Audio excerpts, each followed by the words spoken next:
สบายดีเพื่อนๆที่เข้ามารับชมเนาะซึ่งคลิปนี้ขอจะพามารู้จักกับแอปสร้างหลายๆตัวใหม่เนาะซึ่งตัวนี้สามารถเฮ็ดได้ง่ายๆเลยเนาะที่ว่ามีแต่สมัครแล้วก็รอท่าแล้วพอมันไหลขึ้นครบตามจำนวนขั้นต่ำในการถอนแล้วก็สามารถถอนได้เลยเนาะ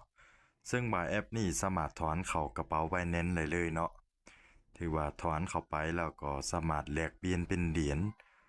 อื่นเหรียญต่างๆเลยซึ่งแอปนี้ก็เฮ็ดได้ง่ายๆเนาะถ้ามิดนี่ไปรู้จักกับวิธีการสมัครก่อนเนาะซึ่งคอยเลยทิมลิงก์ไว้ที่กล่องคลิปวิดีโอนี่เนาะซึ่งเพื่อนๆท่านเด้อสนเจอก็สามารถ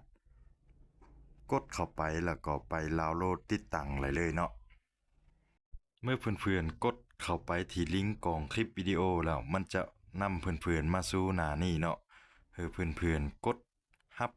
หรือว่าติดตั้งแอปนี้ให้สำเร็จก่อนเนาะหลังจากที่ติดตั้งสำเร็จแล้วให้กดเปิดไปที่ทางเทิงนั่นเนาะตามลูกศรนั่นเลยเนาะหลังจากที่เปิดเข้ามาภายในมันจะพามาอยู่หน้านี้เนาะให้เพื่อนๆเลือกล็อกอิน Bitcuco เนาะตัวนี้เนาะแล้วเลือกไปที่อีเมลที่เฮานำเสิร์ชเลยเนาะกดยอมรับและแชร์ส่วนตัวนี้ให้เลือกเป็นตัวนี้เนาะตัวที่มีขอบเหลืองๆนี่เนาะเลือกอนุญาตให้แอปตัวนี้เข้าถึงหรือว่าเปิดตำแหน่งเนาะขณะที่นำเสิร์ชแอปนี่เนาะหลังจากนั้นกด Continue นี่เนาะมาฮอดนี้ก็คือกด Continue เนาะเลือกอนุญาตแล้วมันจะนำพาเข้ามาสู่ภายในของแอปเนาะหน้าหลักมันจะเป็นประมาณนี้เนาะหลังจากนั้นให้เพื่อนๆกดไปที่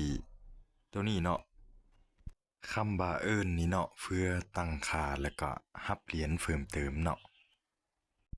ตัวนี้ให้เลือกเฟสเนาะซ้ายหรือยิงเนาะเลือกแล้วก็กด Next ทางเตอนี่เนาะมาฮอดขั้นตอนนี้ให้ตั้งวันเรียนปีเกิดเนาะเลือกทางเทิงแล้วกด Next ทางเตอนี่เนาะมาฮอดตัวนี้ให้เซิร์รหัสไปรษณีย์เนาะซึ่งว่าอยู่แขวงเลยก็ให้เซิร์รหัสไปรษณีย์ตามที่แขวงตัวเองอยู่น่ะเนาะเขียนเซิร์ซองนี่แล้วก็กด Next ไปเนาะแล้วมันจะนำพาเฮามาสู่หน้าหลักมันเนาะซึ่งว่าเป็นแบบนี้เนาะหน้าหลักมันเนาะมาฮอดขั้นตอนนี้ถือว่าสำเร็จในการติดตั้งสมัครและล็อกอินเข้าเซิร์งานเนาะ ถ้าเพื่อนๆคนเลยสนใจก็สามารถกดไปที่ลิงก์กล่องคลิปวิดีโอนี่เพื่อเข้ามาสมัครเสิร์งานแล้วก็เก็บเบิ่งเนาะสำหรับคลิปนี้แม่นเอาประมาณซ้ำนี้ซะก่อนเนาะส่วนคลิปต่อไปข้อยจะพาไปรู้จักกับเมนูต่างๆแล้วก็การนำเสิร์ของแอปตัวนี้เนาะเจอกันเมื่อคลิปหน้าสำหรับคลิปนี้ขอกล่าวคำว่าสบายดี